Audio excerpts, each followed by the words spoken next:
हरियाणा राजस्थान आज हरियाणा तीज के दिन जिस तरह से हमारे यशस्वी प्रधानमंत्री मोदी जी ने एक पेड़ मां के नाम 24 जून 2024 को जो शुरुआत की थी, उस टारगेट को पूरा करने के लिए पिछले वर्ष राजस्थान में हमने 7 करोड़ से ज्यादा पौधे लगाए थे।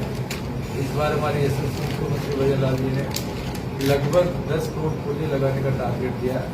आज हरियाणा तीज के दिन लगभग 2.5 करोड़ पौधे आज पूरे राजस्थान में हमने लगा रहे हैं। इसके तहत आज इस ITI ग्राउंड के अंदर भी पौधे लगाने का लक्ष्य तय किया। आज इसके तहत इसके साथ साथ हमारे हरियाणा और राजस्थान के साथ साथ वंदे गंगा जल संरक्षण अभियान, दीनदयाल उपाध्याय जो हमारे जो भी काम चल रहे हैं उनकी योजनाओं के अंदर जो कैंप लगे थे, उसकी समीक्षा बैठक, साथ ही जितने भी काम अब तक हुए हैं उसमें क्या प्रगति है क्या नहीं है। इस बजट के अंदर लगभग जो 18 महीने में जो हमने काम सैंक्शन किया राजस्थान सरकार ने जो पिछले 5 वर्ष में उस योजनाओं को नीचे तक जरा तक कैसे लोगों के पास जाए, इस चीज़ को कैसे समझाएं, ये सारी आज अधिकारियों की बैठक हमारे यहाँ के प्रभारी सचिव प्रवीण जी और हमारे जिलाध्यक्ष जी, हमारे विधायक महोदय, सभी कलेक्टर महोदय, सारे लोग आज बैठक की है।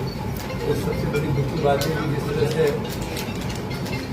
झालावाड़ के अंदर जो घटना घटी, स्कूल के जर्जर अवस्था में गिरने की वजह से बहुत दुख, इसके लिए हमारे मुख्यमंत्री जी काफी चिंतित थे कि दोबारा ये घटना की पुनरावृत्ति नहीं हो।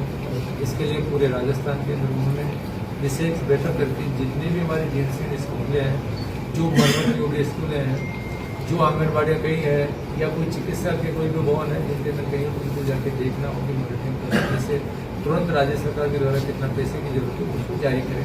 इसके लिए आज ये बैठक का आयोजन किया। सर, जिले के अंदर 80% स्कूलों की हालात बहुत दयनीय है, जर्जर अवस्था में है। इस बारे में आप क्या कह रहे हो, बताइए सर। देखो अभी ऐसा नहीं कि झालावाड़ वाला मामला होता है। पूरे राजस्थान में जहाँ जहाँ भी जो स्कूल होगी और की पूरी टीम बना के उन स्कूलों के अपने निरीक्षण कराए। लगभग 463 स्कूल हैं जो मरम्मत योग्य है। लगभग 89 स्कूल ऐसी है जिनको तुरंत इसकी मरम्मत करना जरूरी है और 9 स्कूल ऐसे चिन्हित किए गए जो वास्तव में जेंट्स हैं, जिनमें से हमें 8 स्कूलों के हमने तुरंत इनकी सैंक्शन निकाल दी है। आंगनबाड़ी की मैं बात करूँ तो आंगनबाड़ी में भी कल हमने लगभग 5 करोड़ रुपये की नई कोई सैंक्शन निकाली है। 185 आंगनबाड़ी 5 करोड़। तो इन स्कूलों की जो मरम्मत योग्य है मोटी मोटी लगभग 15 करोड़ के आसपास राशि की जरूरत है। नई जो स्कूलें जो जेंट्स में जब उनकी जगह पे एक्स्ट्रा जो पैसा लगेगा उसका भी हम आकलन कर रहे हैं। आने वाले 15 अगस्त तक हम सारी सैंक्शनें निकाल लेंगे। इसलिए आज ये वास्तव में वो घटना बहुत दुखद घटना है, इससे बड़ी घटना नहीं हो सकती। इसको पूरी सरकार हमारे प्रधानमंत्री जी की चिंता व्यक्त की है। ये कहीं ना कहीं मानो भूल मानो या कैसे भी हो, बाकी आगे फ्यूचर में इसलिए राज्य सरकार इसके लिए पूरी कर सकती।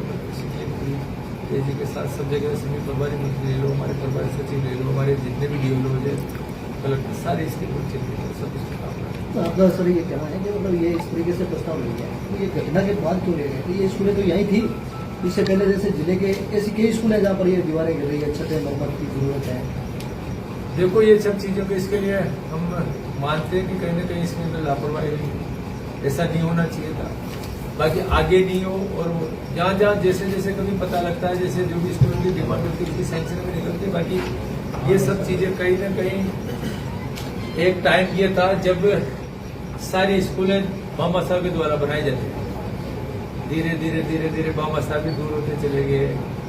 लोग जो बाबा साहब के प्राइवेट स्कूल में पढ़ाने लगे, तकलीफ दे चीजें और इसमें लापरवाही तो हुई है। इसके लिए मैं तो मानता हूँ कि इसमें कहीं ना कहीं हमें जल्दी करना चाहिए था, थोड़ा लेट। सर, एक जिले के अंदर सभी बताया, कल ही सरकार ने कमेटी बनाई है कि स्टेट लेवल पे और जिला लेवल पे नागौर में जो मानासर आरोग्य बना हुआ है उसको लेके लंबे समय से सुरक्षा को लेके, उसकी डिजाइन को लेकर निर्देश दिए जाते हैं और अधिकारी कह देते हैं ये सही है। अभी महीने भर पहले वो बीच में से गिर गया, खड्डा हो गया, उसमें बहुत बड़ा खड्डा है। अभी आज 25 दिन से वो खड्डा है, उसको न तो उसका मरम्मत का काम शुरू हुआ है। उसके लिए हमने कॉन्ट्रैक्टर से रेट से पोस्ट पर उसके खिलाफ कार्रवाई कर दी है, उसका रीटेंडर लगा दिया, जल्दी उसका नया काम करें। सर वो कॉन्ट्रैक्टर तो ठीक है, लेकिन उसकी मॉनिटरिंग में जहाँ पे कमी रही उस अभियंता के खिलाफ क्या? 100% कार्रवाई करेंगे। हमारे जरूरी के प्रभारी सचिव पुलिस की मॉनिटरिंग अभी तो ब्रिज बने हुए 2 साल में 2 साल पूरे नहीं हुए अभी यातायात चलते उद्घाटन हुए नहीं 9-10 महीने हुए हैं। के अंदर कमी रही है जब ये सब चीजें हुई है ऐसे जो भी दूसरे अधिकारी है उसकी खिलाफ कार्रवाई। अब ब्रिज की सर आपने बात की नागौर के अंदर ब्रिज है, जैसे अपने बीकानेर रेलवे फाटक है उधर एक 4 लेन है जो अस्पताल जाती है जिला मुख्यालय की, वहाँ पर हालात ये है कि पिछले 3 या 2 महीने से वहाँ पर लाइटें नहीं जल रही। यहाँ के जो NH के जो अधिकारी बैठे हैं वो ये जवाब दे रहे हैं कि हमने टेंडर वेस्ट कर दिया, दूसरा लगाएंगे, वो टेंडर होने के बाद में वो लाइटें ठीक होगी। तो क्या प्रशासन इसी के भरोसे बैठा है क्या वो पूरे मरीज वहाँ अंधेरे में जाए रात को पशुओं के आगे गिरे? ये मेरे संज्ञान में आई, मैंने नोटिस नहीं किया।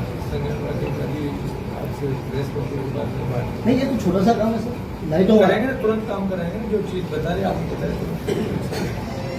एक सर इश्यू है, यहाँ मार्च महीने में मेरठ में राज्य स्तरीय पशु मेला आयोजित हुआ। उस मेले में जो पशु खरीदे गए वो सरकार की निगरानी में खरीदे गए, बाकायदा पशु चिकित्सा प्रमाण पत्र के साथ रवाना हुए, पुलिस की एस्कॉर्ट गई। इसके बावजूद उनको पास बांसवाड़ा में पकड़ लिया और 3 महीने से उनको पकड़ के रखा है।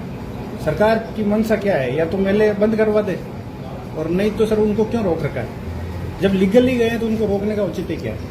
मेरे पास ये विषय है, मैं इसकी जानकारी वास्तव में लीगल है तो किस तरह से उनके ऊपर हम कानून कार्रवाई हटाएं, ये सारी चीजें पिछले 2-2.5 महीने से ये चल रहा है। कानूनी कार्रवाई तो ये है सर, यहाँ जो ये मेला हुआ है तो मेले से जहाँ पर पशु गए हैं, जिस वाहन के अंदर बैठ गए, तो यहाँ के अधिकारियों ने कुछ स्वीकृति दी है कि इतने वाहन में इतने पशु बैठ रहे हैं, तो आगे जाके वो नियम फोल्ड कैसे हो गया? अधिकारी तो वही है सिस्टम के। देखें मैं बताऊं। अब इतने महंगे बैल खरीद करके लेके जाते हैं तो वो कटने के लिए तो जाएंगे भी नहीं। ये ऐसे हालात रहेगा तो मेले खत्म हो जाएगी। कोई मेले ट्रेन चल रही है आगे लिए, बाहर के व्यापारी यहाँ नहीं आएंगे। इसके लिए मैं बैठ के अधिकारी से बात करूंगा, जरूरत पड़ेगी तो मैं माननीय मुख्यमंत्री से बात करके किस तरह से इसमें जो आगे दिक्कत नहीं आए, जो दिक्कत है तो बात करूंगा। जो यहाँ से पशुपालक जो थे बाहर के व्यापारी वो खेती के लिए ले जाते हैं, 100 के लिए ले जाते हैं, लेकिन उनके क्या हालात है? एक पशु उन्होंने 50,000, 60,000, 70,000 में खरीदा है, आज उनके कोर्ट केस के अंदर 1.5-2-3 लाख रुपए लग चुके हैं, पशु भी पकड़े गए। उनकी ये हालत होगी, वो फिर दोबारा क्यों आएंगे? ना वो नहीं आएंगे, वो कभी मेरठ आएंगे, कभी नागौर नहीं आएंगे। इसमें कहीं न कहीं कमी तो है, कुछ सुधार करें। सर 9 दिन बाद परबसर के अंदर पशु मेला आयोजित होने वाला है, इसको लेकर वहां पर भी इस बार बहुत ही कम संख्या में किसानों का पहुंचने की जो बातें हैं वो सामने आ रही है। किसानों में जो रुकावट जो आपने बताया कि बांसवाड़ा में जिस तरह रोकी गई, आगे ये घटना प्रभाव किस तरह से और प्रॉपर मॉनिटरिंग कैसे, उसके लिए मैं बात करूँगा अधिकारियों से बैठ के। आगे भी फ्यूचर में आगे जहाँ पे जाएंगे, जिस जगह पे जाएंगे, वहाँ तक रूट के ऊपर हम क्या डायरेक्शन दे सकते हैं वो तय करेंगे। आपको जो सर ये जितने भी मुद्दे बताए, ये लेटेस्ट मुद्दे हैं जो आम जन से जुड़े हैं, कहीं न कहीं लोग इससे प्रताड़ित हैं, तो उसको देखने की जरूरत है, सख्त कार्रवाई करने की जरूरत है। आपने संज्ञान में लिया, इसके लिए धन्यवाद। किसानों को वास्तव में किसानों की बहुत बड़ी सर, ये पीड़ा ऐसा भी है, बाकी तो काफी प्रयास भी किए हैं, लेकिन मतलब वो राहत नहीं मिल पाई है। वहाँ से नहीं मिल रही है, जहाँ वहाँ कलेक्टर है, SP है या लोकल प्रशासन है, वो जो छोड़ गए हैं, कोर्ट में दिला दिया उस मामले को। ये जो चीज है इनको हम राज्य स्तर पर जो मदद कर सकते हैं वो करेंगे। आपने जो मुझे बताया, मैं अभी यहाँ के जो इस जगह पे क्या पशु मेला है सर, यहाँ क्या होता है कि जैसे ट्रेन नहीं चलती है, अगर ट्रेन चलती होती है प्रॉब्लम भी नहीं आती, इसलिए वहीं जाके वो उतारते हैं। तो ऐसी कोई व्यवस्था हो जो ट्रेन चले। अब ट्रेन वालों की क्या प्रॉब्लम है भाई? रेलवे के पास आमदनी होती है ना, पशुपालक उसको देगा, जैसे किराए पर अपनी गाड़ी देते हैं, वैसे ट्रेन में अगर ट्रेन एक बार बोगी चलती है तो उसके लिए वो भुगतान करते हैं पेमेंट का। तो वैसी व्यवस्था हमेशा के लिए हो गया, यहाँ पशु खरीदे, चाहे मेरठा का मेला हो, चाहे नागौर का मेला हो। इतनी बड़ी समस्या रहेगी साहब, ये मेले पूरे खत्म हो जाएंगे आने वाले टाइम में, ये अस्तित्व ही। हाँ, इसके लिए सरकार ने भी एक योजना आपको पता होगा शुरू की थी कि भाई जो बेल से हल जोतेंगे उनको लिए वो अनुदान देंगे। तो सरकार तो चाह रही है ऐसी प्रॉब्लम को पहले हल करने चाहिए उनको। कल किया ना अभी जो 21,000 रुपये जिसके बेलों की जिसके बाद जोड़ी देगी राज्य सरकार 21,000 रुपये देने की घोषणा इस बजट में। हर जोत कर वो खेती करेगा। घोषणा कर दी, दूसरी तरफ से बैलों को रोक दिया। भाई बात तो ये है ना।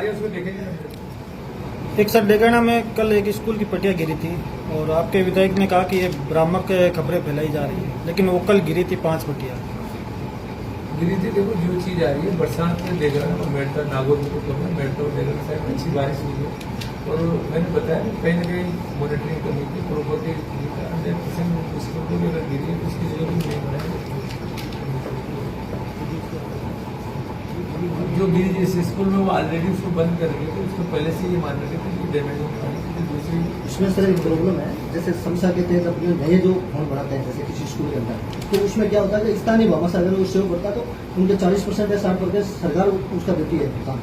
तो लेकिन ये जो मरम्मत कार्य में ऐसा नहीं है, क्यों नहीं सरकार उसी तरह पर वो लागू कराए, कहने की भाषा 40% दे, सरकार उसका 60% भुगतान कर दे। ये बामासा से भी करेंगे। वास्तव में बाबा ये बहुत अच्छी चीज है, क्योंकि ज्यादा स्कूल है ऑलरेडी, बच्चों के अनुपात में स्कूलों की बिल्डिंगें ज्यादा बड़ी, मरम्मत होगी, ज्यादा डिमांड है, तो क्यों ना बामासा आपने कुछ सजेशन दिया, इसके लिए भी मैं बैठ के बात करूँगा। इसमें भी बामासा से जोड़ते हुए उसके नाम किस तरह से मरम्मत को पसंद करेंगे। कोई बामासा पूरी स्कूल को गोद लेना चाहे और आगे फ्यूचर के लिए वो रेगुलर मेंटेन करता है, इससे बढ़िया सजेशन करेंगे। एक सर ये बड़ी में जो बजरी की लीज दी गई है वो 2 बार बंद कर दी गई है, सरकार द्वारा लीज दी जाती है लेकिन बाद में बंद कर दी जाती है, इसको लेकर शुरू करेंगे या बंद रहेगी? देखो, पहले पिछली सरकारों में जो भी लीजें हुई थी, बड़ी बड़ी लीजें हुई थी, एक पर्टिकुलर मोनोपोली थी, कुछ लीजदार को थी। अब हमारी सरकार ने छोटे छोटे 50-50 एकड़ की 100 हेक्टेयर की उससे भी छोटी लीजें करी। बहुत जल्दी राजस्थान के अंदर लगभग 200 से ज्यादा बजरी की करने की लीजें दे रहे, जिससे लोगों को उसमें बजरी मिली, आपस के अंदर उनका कंपटीशन हो, क्योंकि किसी एक ही जगह एक ही आदमी माल बेचेगा तो उसकी ज्यादा इसमें मोनोपोली होगी, तो इसलिए अलग अलग लोगों को बजरी की टेंडर करने की चाहिए। अगर उसमें कोई इसी की वजह से या कोई इन्वायरमेंट में तो क्या टेक्निकल प्रॉब्लम है मैं देखूंगा, तो मकसद ये है कि छोटे छोटे लीजिए। रियापड़ी में जो हुआ था, कांग्रेस सरकार के अंदर छात्र संघ चुनाव बन गई, क्या आपकी सरकार इच्छुक है कि इस बार एक चुनाव करवाएगी सरकार? अगर बच्चों की मनसा है सारी करने सामने, तो इसको नहीं, विचार आपके एबीवीपी भी ये चाह रहे हैं, आप एबीवीपी के पदाधिकारी भी चाह रहे हैं ये चुनाव हो, वो भी इसमें बात करेंगे, तो इसमें बात करेंगे जो अच्छा होगा, जो करेंगे छात्रों के लिए किस्सा होगा। ठीक है सर।